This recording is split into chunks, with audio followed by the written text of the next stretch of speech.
social commerce and live commerce.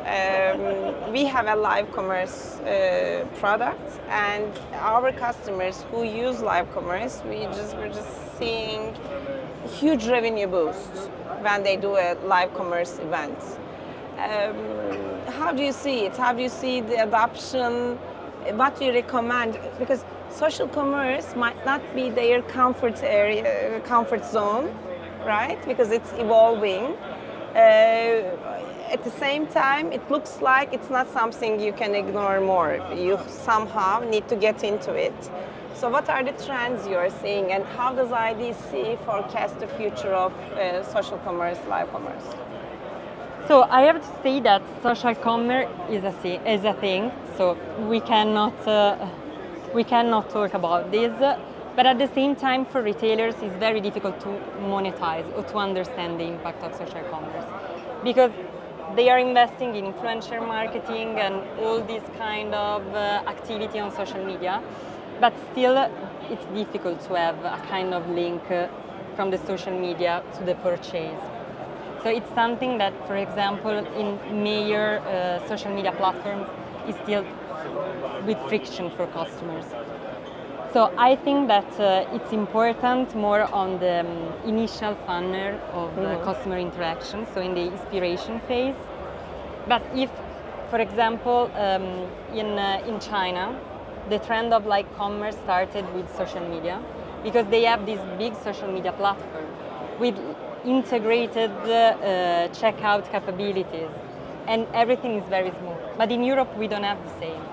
So I think that what is emerging for retailers is trying to replicate the level of interaction and influencer marketing that you can have on social media, but doing it in their e-commerce.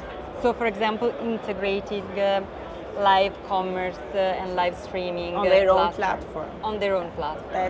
That's really revenue boosting. That's what we're seeing with our because customers. you still have what customers are craving. So the social interaction, the fact that you might have like an influencer or even a store associate, but you have someone with a personal touch that is this displaying thing is like explaining the relevance of the product, and at the same time you can interact with other people because there is a live chat. So it's very similar to the type of interaction that people have on social media, but at the same time it's frictionless because you have it on your e-commerce.